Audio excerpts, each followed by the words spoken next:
Death in Black communities during the 1970s and 1980s was never a private affair handled quietly behind closed doors. It was a communal experience that brought entire neighborhoods together in rituals of grief, celebration, remembrance, and profound respect for the departed. These weren't just funerals, they were homegoing celebrations, multi-day gatherings, and elaborate ceremonies that honored the dead while strengthening bonds among the living. But one by one, these traditions have faded, replaced by shorter services, smaller gatherings, and a sanitized approach to death that has lost something essential. Here are 25 funeral traditions from Black communities in the 70s and 80s that today's generation will never experience, and in losing them, we've lost pieces of our collective soul. 1. Sitting up with the body all night. Before the funeral, before the service, before anything else happened, someone had to sit up with the body. This was not optional. It was a sacred duty rooted in traditions that stretched back through generations, back to times when leaving the dead unattended was considered disrespectful and dangerous. In Black homes during the 70s and early 80s, when someone died, family members and close friends would take shifts staying awake all night in the room where the body lay, either at the funeral home or sometimes still at home in those final years before that practice completely ended. The watchers would sit in chairs arranged around the casket, talking quietly, praying, singing hymns, and keeping vigil. Nobody slept. That was the whole point. You stayed awake, maintaining a presence so the deceased would not be alone in those hours between death and burial. Young people were brought into these vigils, learning early that death was not something to fear or hide from, but something to face directly with respect and community support. The long night hours created a space where grief could be processed slowly, where stories about the deceased could be shared without time limits or schedules pressing people to move on. Elders would tell the young ones about the person who had died, passing down family history and keeping memories alive through the night. Coffee was made in large pots, food appeared from neighboring kitchens, and people cycled through, some staying all night, others coming for a few hours before being relieved. This tradition served practical purposes in earlier times when preservation methods were limited, but by the 70s and 80s, it had become purely ceremonial, purely about honor and community. Modern funeral homes ended this practice, citing regulations and logistics, but what was lost was that deep, quiet space where death was truly acknowledged rather than rushed through. 2. The repast, when the entire neighborhood brought food. After the burial, everyone returned to the family's home or to the church basement for the repast, and this was not a small gathering with catered sandwiches. This was a feast that materialized as if by magic, except it was not magic, it was community. Neighbors who had been cooking for days arrived with dishes that could feed dozens. Fried chicken appeared in quantities that seemed impossible. Mac and cheese came in aluminum pans so large they required 2 people to carry. Greens simmered in pots big enough to bathe a baby. Potato salad, coleslaw, candied yams, cornbread, rolls, cakes, pies, and casseroles covered every available surface. The food kept coming, carried by women who had taken time off work, who had spent their own money on ingredients, who had cooked in their own kitchens because that was simply what you did when death touched your community. Nobody coordinated this. There were no sign-up sheets or meal trains organized through apps. People just knew. They knew what needed to be done, and they did it. The repast served multiple purposes. It fed grieving family members who had not been eating properly for days. It gave people something to do with their hands and mouths when sitting in silence became too heavy. It created a space where life continued, where people laughed and shared memories and celebrated the person who had died rather than only mourning. Kids ran around with paper plates piled high. Older folks claimed their seats and held court, and the family at the center of the grief was surrounded by proof that they were not alone. This tradition acknowledged that grief was exhausting, that families needed practical support, and that food was love made visible. Modern funeral repasts, when they happen at all, are often catered affairs at restaurants, efficient and organized, but missing that essential element of community care that came from dozens of home kitchens working independently toward the same goal. 3. Homegoing Celebration, not a funeral, but a party. In black churches during the 70s and 80s, funerals were often called homegoing celebrations, and that word, celebration, was not metaphorical. These services were designed to rejoice that the deceased had completed their earthly journey and was going home to glory. The mood was not somber and whispered. It was loud, musical, and filled with an energy that outsiders sometimes found shocking. The choir did not sing quiet, respectful hymns. They sang with full voices, with organ and piano and drums, with hand clapping and foot stomping that shook the church floor. Songs like Soon and Very Soon and When the Saints Marching In were not performed, they were experienced, with congregation members standing, swaying, crying, and singing along at full volume. The preacher did not deliver a quiet eulogy. He preached a full sermon, working the congregation into emotional peaks and valleys, reminding everyone that death was not the end, but a transition, that tears were appropriate, but so was joy because another soul had made it home. This approach to death came from a theology that viewed earthly life as a struggle and heaven as relief, rest, and reward.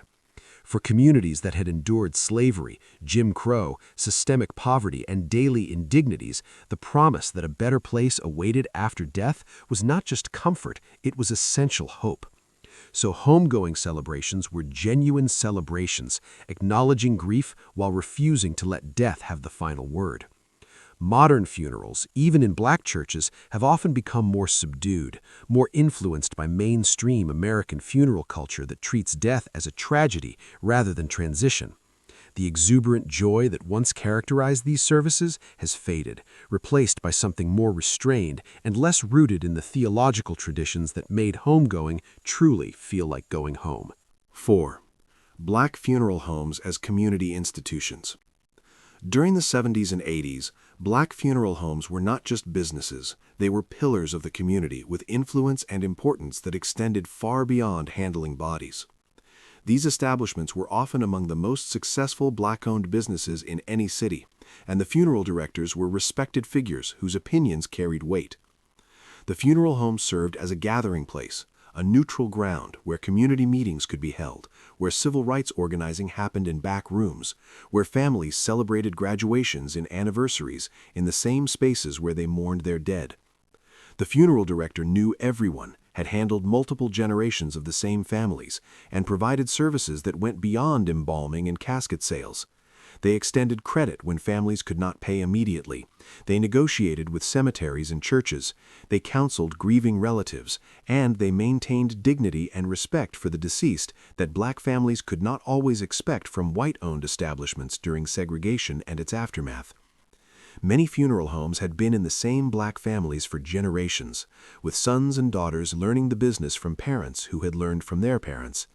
The funeral home owner drove a Cadillac, wore fine suits, and was often among the wealthiest people in the black community. But this wealth was not resented because everyone knew it came from service, from being there during the community's hardest moments.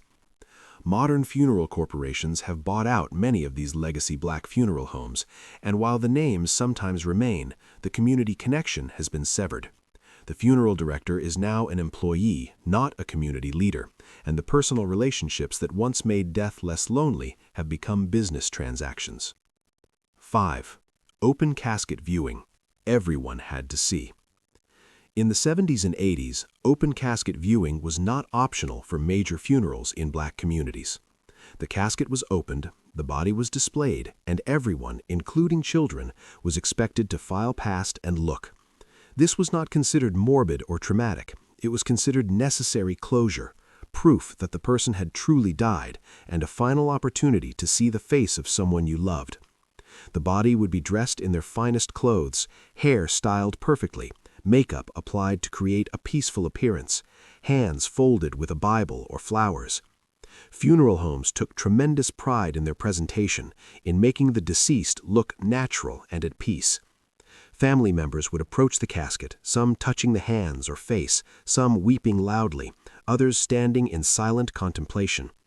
Children were lifted up by parents or grandparents to see, with whispered explanations that grandma was sleeping, that she had gone to heaven, that this was her body but her spirit was elsewhere. The open casket served multiple purposes. It prevented denial, making death concrete and undeniable. It allowed people to say private goodbyes. It gave mourners a final mental image to carry forward. And it created a moment of profound reality that closed casket services could not replicate. Modern trends have moved away from open casket viewings, with many families choosing to keep caskets closed or to have only private family viewings. The reasons are varied. Some find it too difficult. Some consider it old-fashioned. Some worry about how the body will look. But something has been lost in this shift, a finality and acceptance that came from literally seeing death and not turning away. 6. The screaming and fainting moments. At Black funerals in the 70s and 80s, emotional restraint was not expected or admired. When grief overwhelmed someone, they expressed it fully and without apology.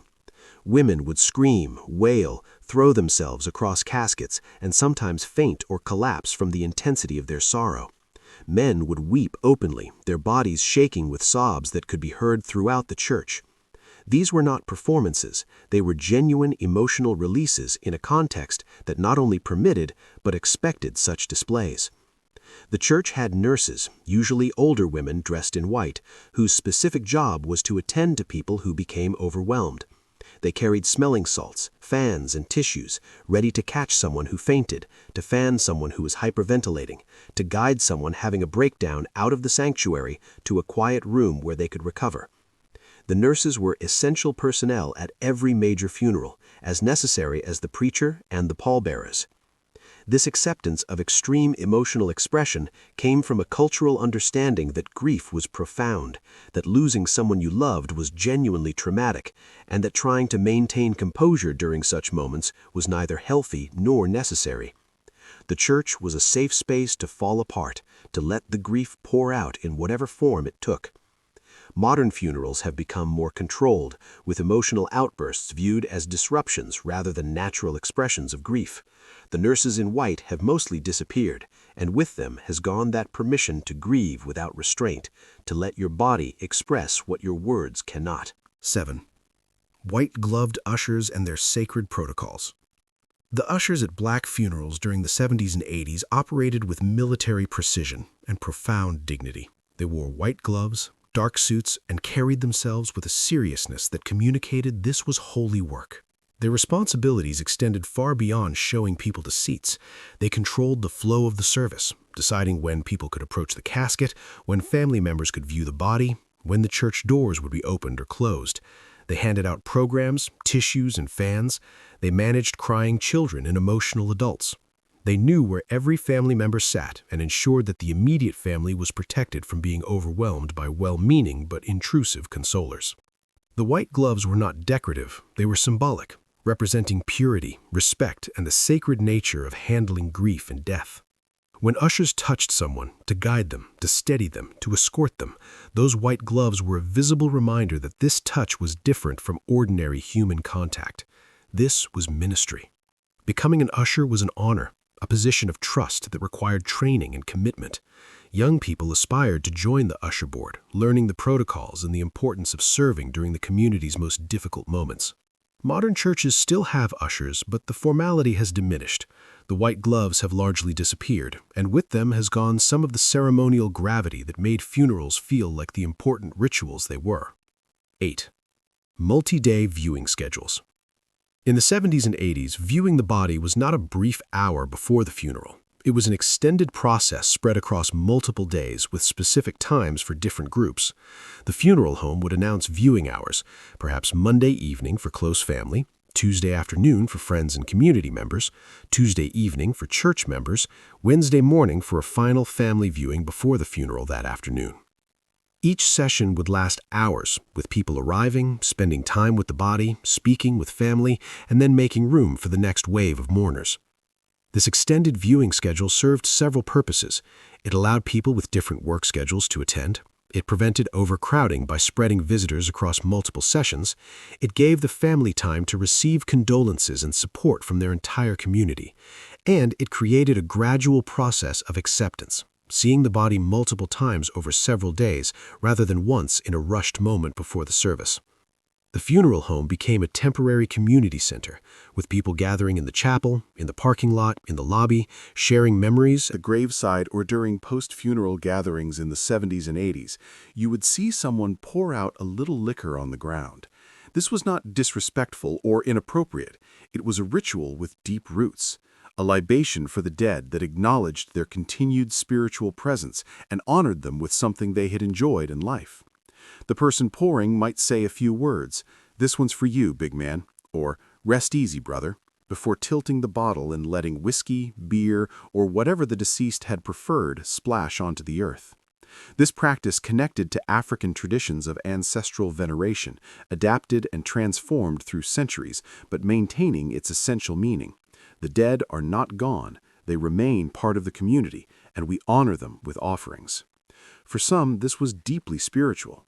For others, it was simply a gesture of love and remembrance. Either way, it was widely understood and accepted within Black communities, even among those who did not practice it themselves. The pour-out happened at gravesides after the funeral service ended and the crowd dispersed, in parking lots where friends gathered, at home where the deceased's favorite chair still held their presence. It was a private moment made public, a vulnerability that said grief was shared and the deceased deserved this final drink. Modern attitudes have shifted, with some viewing the pour-out as inappropriate or as glorifying alcohol. Religious families might object. Cemetery regulations might prohibit it. But in losing this ritual, we've lost one way of acknowledging that the dead lived full lives, had preferences and pleasures, and can be honored in ways that reflect who they actually were, rather than sanitized versions acceptable to everyone. These traditions were not just customs or rituals, they were the ways Black communities transformed death from an individual tragedy into a collective experience of grief, support, remembrance, and hope. In losing them, we have made death more manageable, more efficient, and infinitely lonelier. Which of these funeral traditions do you remember most vividly? Share your memories in the comments, and subscribe to keep these stories of how we once honored our dead alive for future generations who will never experience them.